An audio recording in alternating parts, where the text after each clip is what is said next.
रूप में पूज्य बालासाहब ठाकरे जी की आइडियोलॉजी को गाड़ दिया है। वो व्यक्ति को तो गाड़ने की बात करते हैं, वो पहले ही उन्होंने आइडियोलॉजी को गाड़ दिया है और उन्होंने जनता की अपेक्षाओं को गाड़ दिया है। 19 में शिवसेना को बीजेपी के साथ एक पूर्ण बहुमत मिला था और जनता के उसका अपमान करके जनादेश का उन्होंने कांग्रेस से गठबंधन किया है।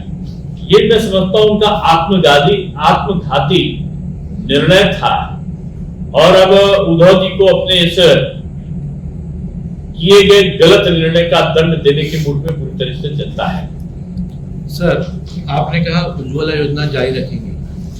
आज देहातों में उज्ज्वला योजना पहले भी थी और अभी आप जारी रखने वाले। देहातों में आज जो आदिवासी हमारी महिलाएं उनको उज्ज्वला योजना का लाभ हुआ है वो आज वापस चूल्हे की तरफ बढ़ गई है। क्यों? क्योंकि सिलेंडर्स के रेट बढ़ गए। तो आप किस हिसाब से ये कल्पना की बातें आप तो कहीं भी कह सकते हैं। कल्पना की बात सत्यता ये है कि आज गैस अपने सबसे सस्ती दर में आसानी से उपलब्ध है। त्योहारों पर गैस के सिलेंडर मुफ्त भी मिल जाते हैं और जो किसान सम्मान निधि भी दी जा रही है, तमाम प्रकार वृद्धावस्था पेंशन और उनको विधवा पेंशन और उनको तमाम प्रकार की पेंशन, कभी कभी 75 के इमरजेंसी जो लोग हैं उसकी भी पेंशन, कई प्रकार की सब्सिडी, बहुत सारी योजनाएं ऐसी हैं जो दी जा रही, अन्न मुफ्त का दिया जा रहा है। तो मैं समझता हूं कि ये किसी भी अच्छी योजना के बारे में गलत आरोप है। वाडवन पोर्ट के बारे में क्या कहेंगे आप? वाडवन पोर्ट के बारे में क्या कहेंगे आप? आपका जवाब देंगे। वाडवन पोर्ट के बारे में क्या कहेंगे आप? वाडवन पोर्ट बंदरगाह, देखिए जनता का कोई भी अहित नहीं होने दिया जाएगा। बस एक चीज आप जान लीजिए, मोदी है तो केवल जनता का हित मुमकिन है। कहीं भी जरा सी भी कोई परेशानी जनता के अंदर आई तो सरकार जनता के पक्ष में खड़ी दिखाई देगी। सर, महाराष्ट्र के किसान अमीर उगाते उनका एक्सपोर्ट काफी दिन से बंद है। नहीं, देखो अभी कल ही संकल्प पत्र में आपने देखा होगा कि उन्होंने कहा कि भोजन की थाली को भी हम सुनिश्चित करेंगे, तो उनके रेट भी ठीक करेंगे और उनके किसानों का एमएसपी का भी हम परीक्षण करेंगे समय समय का। तो उसमें आप कह सकते हो, लेकिन कहीं भी कोई दिक्कत किसानों को नहीं आई। 10 साल की सरकार में अगर आंकड़े उठा के देख लो तो ना के बराबर किसान की आत्महत्या है और किसानों के हित के लिए न केवल यूरिया खाद का, न केवल जो कृषि के इक्विपमेंट थे उनको देने का, न केवल पानी और बिजली देने का, नहरों में पानी पहुंचाने का और जो ट्रैक्टर से लेकर जो भी कृषि उपकरण थे उनको उपलब्ध कराने का, किसानों को सम्मान निधि और विभिन्न प्रकार की ऐसी योजनाएं चलाई कि गांवों में अब लिंक की रोड बनी है, गांव को में इंटरनेट का कनेक्शन मोदी जी ने पहुंचाया है, शहर और गांव के बीच की दूरी को कम किया है। हर चीज एकदम से नहीं हुआ करती। निश्चित रूप से सरकार की नेक नियति के चलते गांव का विकास ये प्राथमिकता पर है। आपने भाषण में आपने कहा रोजगार का मुद्दा आपने निकाला, दूसरा आपकी गरीबों की तालीम को शुरू किया। पालघर जिले में ऐसा कोई चित्र आपने बताया, ऐसा कोई दिखाई नहीं दे रहा। ये आपका शासकीय परिपत्र है, इसमें हमारे यहाँ 72,282 लोगों ने रोजगार की मांग की है। उनको साल में करीब 140 लोगों को रोजगार दिया गया है। अगर आप दूसरी एक सर बात है, रोजगार हमी योजना का यहाँ कोई 29 कोटी रुपए जो लोग धूप में काम करते हैं यहाँ विक्रमगढ़, जवाहर, मोहाड़ा की, उनका आज आपने अगर मेरी बात को ध्यान से सुना तो प्रश्न ही नहीं करते। मैंने कहा था कि मजदूरी की समय सीमा पर समीक्षा ये संकल्प पत्र का हमारा एक अंग है। और दूसरा, रोजगार को अगर आप केवल नौकरी मानते हो तो ये आपकी भूल है। और भूल इसलिए मैं कह रहा हूं, मुद्रा लोन दिया, कितने लोगों ने अपना उसके फैक्ट्री खोला होगा। हमने केवल मछली पकड़ना नहीं सिखाया, हमने मछली खाना नहीं सिखाया, मछली पकड़ के रोजगार को भी करना सिखाया। कौशल विकास का जो कितना बड़ा काम भारत सरकार ने किया है कि व्यक्ति योग्य बने, पहले योग बन के वो रोजगार स्वतः से सृजित करेगा। हमने सारी केंद्रीय योजनाओं को, चाहे स्टार्टअप हो, चाहे स्टैंड अप इंडिया हो, चाहे मेक इन इंडिया हो, चाहे आपका डिजिटल इंडिया हो। अब क्या समझते हो डिजिटल इंडिया से आपका रोजगार सृजन नहीं हो रहा? क्या आप समझ रहे हो जो सड़कें चौड़ी चौड़ी बन रही है इससे अप्रत्यक्ष रूप में रोजगार नहीं सृजन हो रहा है? हर जगह का इंटरकनेक्शन है, मंदिर बनाने से भी रोजगार सृजित हो रहा है। अब क्या है, पहले तो भारत में मंदिर एक आय का साधन थे, लोगों के स्कूल की व्यवस्था, अस्पताल की व्यवस्था, सड़क की व्यवस्था, रोजगार की व्यवस्था उनको जोड़ते थे। सरकार का हर कार्य रोजगार से जुड़ा हुआ इंटरलिंक्ड है।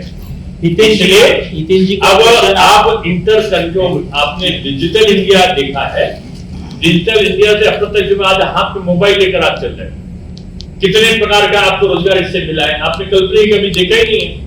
आज टीवी के एंकर के लिए भी आप मोबाइल लेके चले जा रहे हो। आज आप कोई भी चीज को आप रिकॉर्ड कर सकते हो, कोई भी चीज को आप संदेश, आप एसएमएस से पैसे को एक दूसरे दूसरे तरफ भेज सकते हो।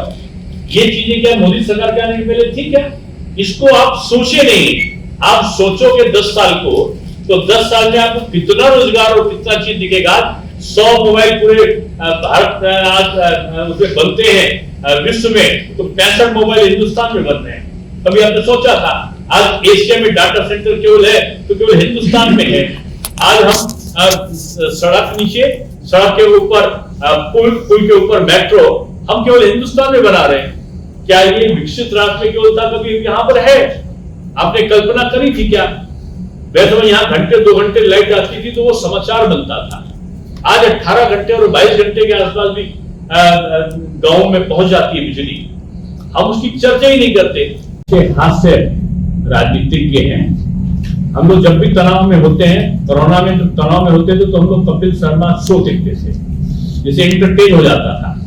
अब राजनीतिक रूप में कभी तनाव में होते तो हम लोग संजय राउत का बयान पढ़ते हैं, उनमें हंसने के अलावा कुछ और नहीं होता। अब परिपक्व बयान के प्रणेता के रूप में संजय राउत जी है, उनके बयानों को कभी उनकी पार्टी गंभीरता से नहीं लेती, तो आप उनकी पार्टी उनके बयान पे क्यों पूछते हो? सर कोई गंभीरता से नहीं लेता। सर कल्याण और खाने अब तक फाइनल नहीं हुए। महाराष्ट्र में एक समय ऐसा था, हमारी आइडियोलॉजी शेयर हो गई है। और आप अभी कार्यकर्ता निकल के गया हो, किसी कार्यकर्ता से पूछ लीजिएगा, चुनाव की तैयारी किसी भी राजनीतिक दल से ज्यादा बीजेपी की तैयारी चल रही है। को मिलेगा तो नहीं करेंगे। एक बीजेपी का कार्यक्रम में मैं आपको एक बात बताता हूँ, बीजेपी का अगर कोई बड़ा से बड़ा नेता भी घोषित प्रत्याशी के खिलाफ कहीं बोलता आपको दिखाई पड़ा तब भी कार्यकर्ता उसकी बात नहीं मानता। महाराष्ट्र में ये बीजेपी का कार्यकर्ता कैडर पार्टी का करता है। और दिनेश शर्मा भी अभी कह दें कि ये प्रत्याशी को हमको नहीं करना है, तो दिनेश शर्मा की कोई वैल्यू नहीं। वैल्यू केवल कार्यकर्ता की है, और कार्यकर्ता ऊपर के नेतृत्व का जो निर्णय होता है उसी को मानता है। शर्मा जी, महाराष्ट्र में भी मराठा आरक्षण का जो मुद्दा है पूरी लोकसभा में गूंज रहा है। पालघर के पूर्व सांसद उन्होंने मराठा आरक्षण के खिलाफ भूमिका ली। नहीं पालघर के, अब मैं सुनो तो पहले सवाल तो पूरा कर देता हूँ। अगर आपको सवाल सुने बिना जवाब देना तो हम निकल जाते हैं। आप तक एक ही लाइन का सवाल अच्छा, है। आपको ये बता, मराठा आरक्षण के ऊपर ना मोदी है ना आपके लोकसभा में कोई बड़ी रैली में कोई बड़ा नेता बोल ये मराठा समाज ने पालघर में एक लाख सुनो तो सही, आप एक मिनट जवाब खुद देंगे हम। आप 60 में प्रश्न करो। 60 में बोलिए आप। बीजेपी कोई आरक्षण के बारे में आप बोलवाना चाहते हो ना? नहीं, मेरा सवाल तो आप सुनो ना। गावित आपका जो प्रत्याशी होने वाला है, जो चर्चा है, आप अभी जिस तरीके से बता रहे हैं, उसने तो खुलेआम प्रेस कॉन्फ्रेंस लेके बोला था। आप पत्रकार बन के प्रश्न करो, व्यक्ति बन के प्रश्न नहीं करो। सर, प्रश्नों तो वो पार्लियामेंट के ऊपर आपकी छुट्टी क्यों है? बस ये प्रश्न है ना। अब आप जो आरक्षण दिया है, आप भाषण नहीं करो। राज्य ने जो आरक्षण दिया है वो अभी हाईकोर्ट में चला गया।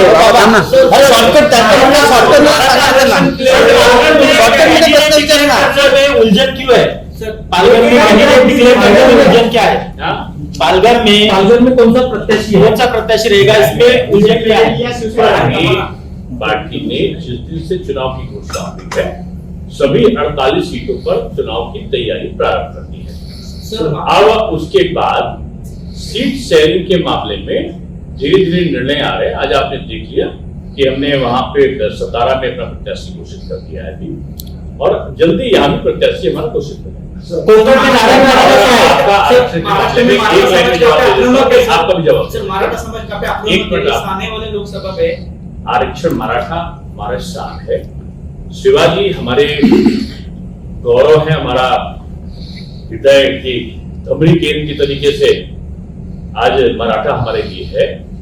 और मराठा के आरक्षण को पहले किसी ने दिया ही नहीं था, बीजेपी ने सरकार में दिया है। अब उसके बारे में पक्ष और विपक्ष क्या है, सरकार आने दीजिए। मराठा का भी क्या, सभी का जो हित हो सकता है बीजेपी करेगी। आपने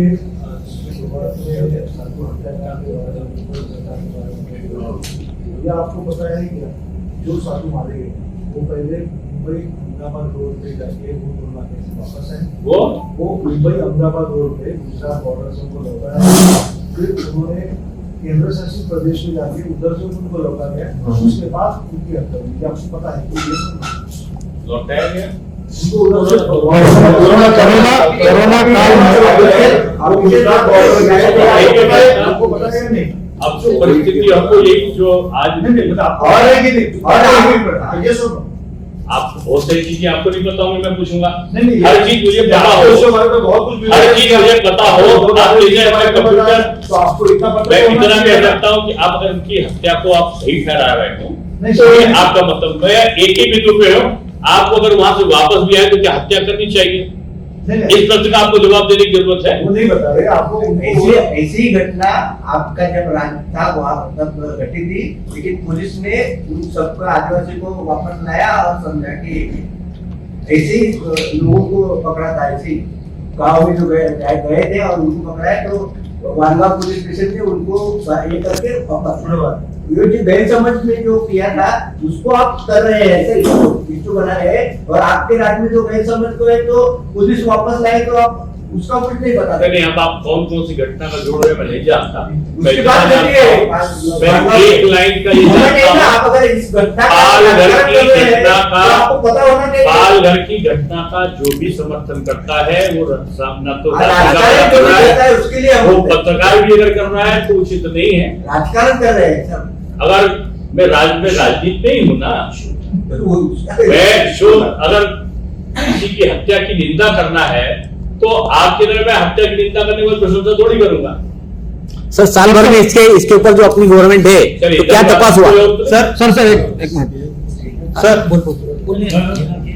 सर एक साल में आपकी गवर्नमेंट है तो अभी उसके ऊपर क्या तपास हुआ? इलेक्ट्रो बॉन्ड के जरिए जो भाजपा को पैसा मिला है उसके विरोध में विरोधी दल जो है बार बार कह रही है कि ये सबसे बड़ा भ्रष्टाचार है। क्या कहेंगे आप? हाँ, भ्रष्टाचार सबसे बड़ा विरोधी दल ने ही किया है।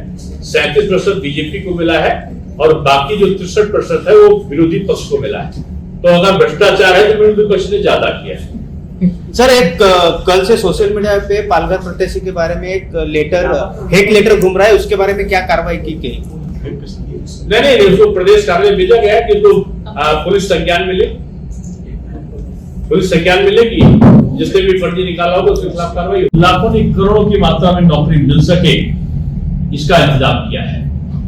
नियमों का सरलीकरण हो और गरीब की थाली मजबूत हो।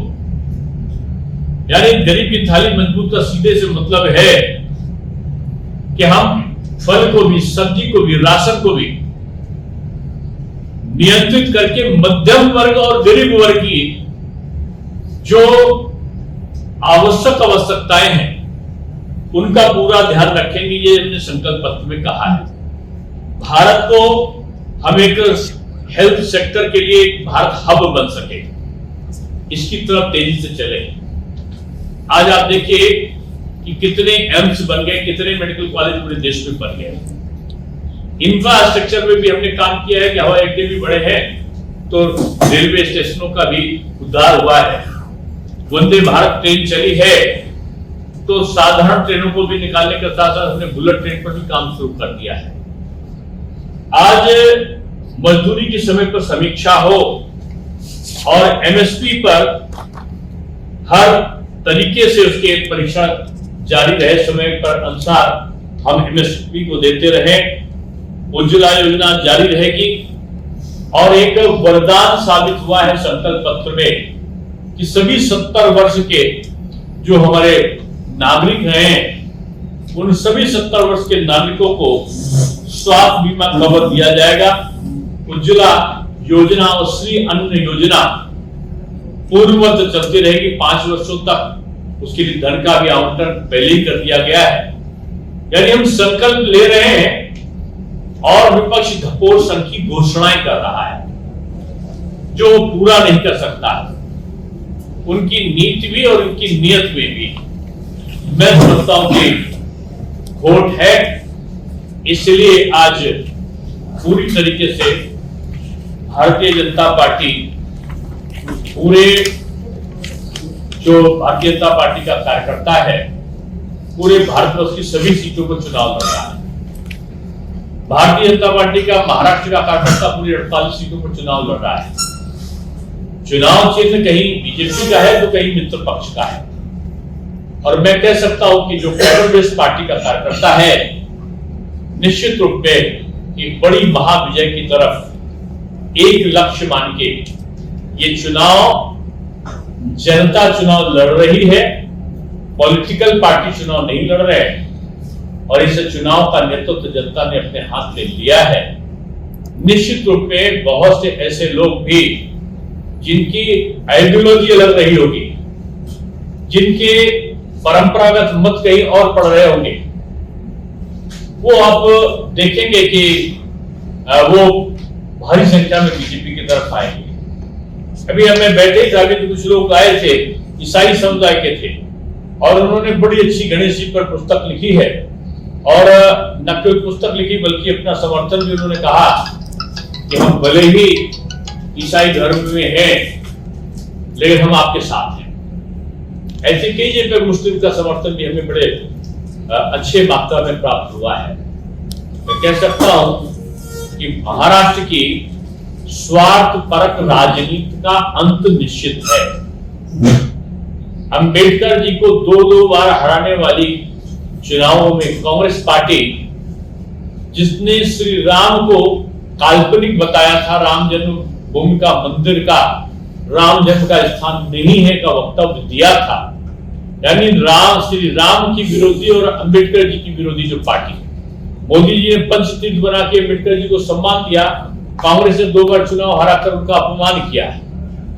यानी अपमान करने वाले अंबेडकर जी के साथ अंबेडकर जी की पार्टी को अंबेडकर जी का अपमान करने वाली कांग्रेस पार्टी का साथ उद्धव जी ने उस समय लिया जब वो श्री राम जन्मभूमि मंदिर का भी अपमान कर रहे थे, राम जन्म स्थान का भी अपमान कर रहे थे, राम जी को काल्पनिक बता रहे थे।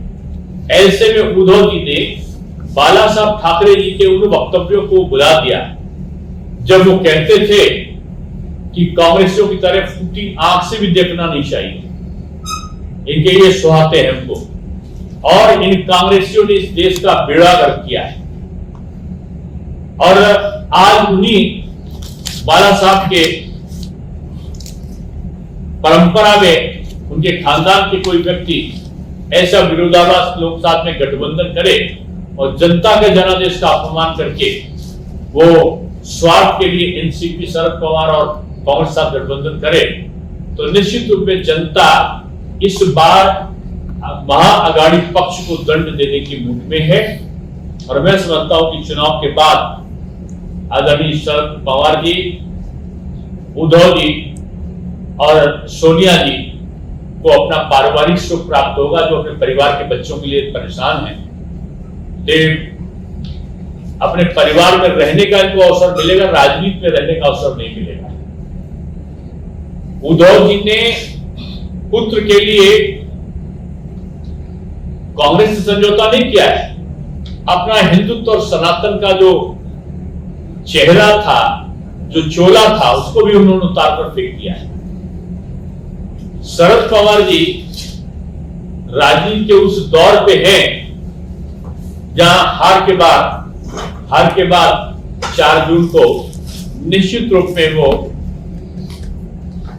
राजनीतिक रूप से समाप्त प्राय उद्धव जी के साथ और सोनिया जी के साथ उनकी पार्टी भी होगी। मैं यही कह सकता हूं कि इस सघन प्रवास में मुझे कार्यकर्ताओं का जो जोश दिखाई पड़ा है वो निश्चित रूप में अभूतपूर्व है। और आप ये देखेंगे कि महाराष्ट्र एक नया इतिहास रचने जा रहा है और हमारा कार्यकर्ता लोकसभा के साथ साथ अपने मित्र पक्ष यानी एनडीए के साथ अपने भविष्य के चुनाव के प्रति भी आश्वस्त भाव में काम कर रहा है। वैसे यहाँ घंटे 2 घंटे लाइट आती थी तो वो समाचार बनता था। आज 18 घंटे और 22 घंटे के आसपास भी गांव में पहुंच जाती है बिजली, हम उसकी चर्चा ही नहीं करते। पालघर की बात कीजिए, आप पालघर में है, पालघर की बात कीजिए। जैसा हितेन जी ने कहा, ऑल इंडिया क्लियर नहीं किया। मैं राज्यसभा का सदस्य हूँ जी। ऑल इंडिया आपका जो बीजेपी के इलेक्शन के चुनाव लड़ाने की जो कमेटी है विस्तारक योजना, उसका मैं कन्वीनर हूँ जी। मैं केवल अकेले पालघर की बात तो करूंगा, लेकिन अकेले उसी की करूं ये मैं नहीं कर सकता। क्लियर कर दूं, पालघर के बारे में जो चीजें होंगी वो आप बेहतर जानते होंगे। अगर आप मुझे क्वेश्चन करें तो मुझे पहले बात कर रहा हूँ, मैं आया हूँ संगठन की बैठक करने के लिए, तो आपको क्वेश्चन किससे पूछना है उसको देख के उसी आपको अगर वो सवाल पूछना होगा तो इनकी प्रश्न को आपको ज्वाइन करना होगा। मैंने पालघर के बारे में जो कहना था वो मैंने कह दिया। सेंट्रल गवर्नमेंट का इश्यू है, वहाँ मनरेगा का जो पेमेंट है किसानों ये मजदूरों का 3 महीने से काम किया है और 30 करोड़ से ज्यादा उनका पेमेंट किसी का पैसा बीजेपी सरकार में नहीं मरने वाला, 1 रुपए।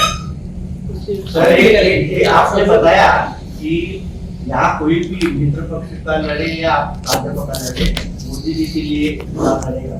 क्या आपको सुनने में आया है यहाँ पार्लियामेंट में आने के बाद कि अगर दावित रहता है तो भाजपा मदद नहीं करेगा? ऐसा बीजेपी के कार्यकर्ता के बारे में आप जानते ही नहीं है। बीजेपी के कार्यकर्ता प्रेस में भी आए थे, प्रेस में आकर बोले थे। बीजेपी के कार्यकर्ता आपने जाना है क्या? आपको यहाँ आने के मुझे एक ही चीज पता चला कि मोदी जी प्रत्याशी हैं और मोदी जी को चुनाव जिता के 400 पार कर। आपकी जिलाध्यक्ष ने प्रेस की और बताया कि अगर दावित नहीं आप मुझे 400 पार मोदी जी को लड़ा रहे कि नहीं लड़ा रहे? नहीं, वो बोले कि दावित आता है तो नहीं करेंगे। ऐसा हमारा जिलाध्यक्ष नहीं कहता। प्रेस में कहे।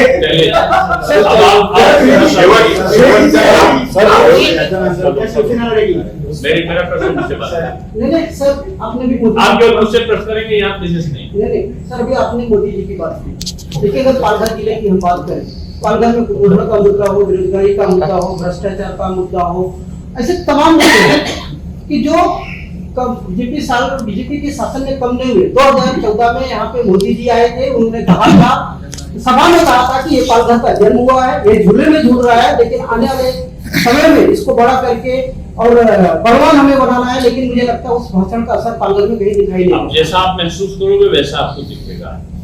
आपको अगर चौड़ी चौड़ी सड़कें नहीं दिख रही हैं तो इसमें मेरा कसूर नहीं है। अगर आपको आती हुई बिजली नहीं दिख रही तो उसमें मेरा कोई कसूर नहीं है। अगर गांव तक जाता आपको इंटरनेट कनेक्शन नहीं दिख रहा है, आपको यहाँ पे बड़ी बड़ी फैक्ट्रियों का उत्पादन नहीं दिख रहा है, आपको दाऊद इब्राहिम और छोटा सेट और बड़ा सेट ऐसे लोगों का अब यहाँ पर बमबारी नहीं होने की घटनाएं नहीं दिख रही हैं, तो मैं उसमें कुछ कह नहीं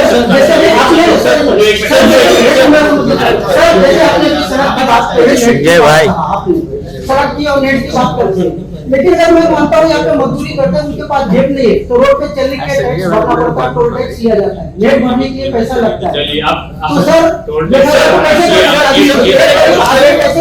सर महाराष्ट्र के कोकण क्षेत्र के पालघर, रत्नागिरी और ठाणे ये 3 क्षेत्र में अभी तक महायुति के उम्मीदवार घोषित नहीं किया, इसके लिए संजय राउत बार-बार देखिए आरोप कर रहे हैं। संजय राउत जी बड़े एक अच्छे हास्य राजनीतिज्ञ हैं। हम लोग जब भी तनाव में होते हैं, कोरोना में जब तनाव में होते थे तो हम लोग कपिल शर्मा शो देखते थे, जिसे एंटरटेन हो जाता था। अब राजनीतिक रूप में कभी तनाव में होते हैं तो हम लोग संजय राउत का बयान पढ़ते हैं, उनमें हंसने के अलावा कुछ और नहीं होता।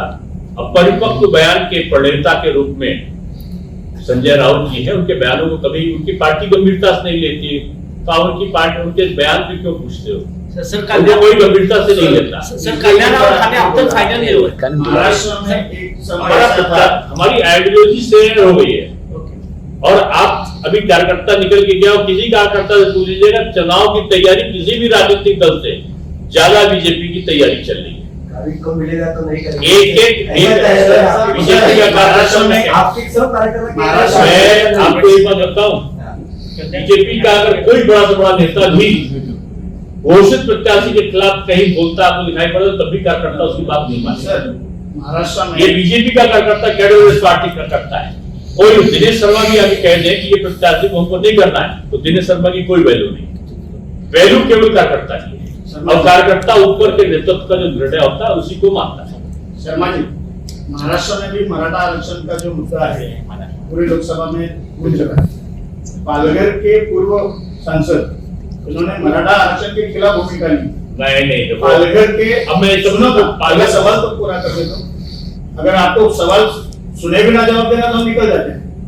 अब तक एक ही लाइन का सवाल अच्छा, है। आपको ये बताया मराठा आरक्षण के ऊपर ना मोदी ने ना आपके लोकसभा में कोई बड़ी रैली में कोई बड़ा नेता बोला। ये मराठा समाज ने पालघर में गाली के खिलाफ सुनो तो सही आप एक घंटे में कोई तो जवाब थोड़ी देंगे हम।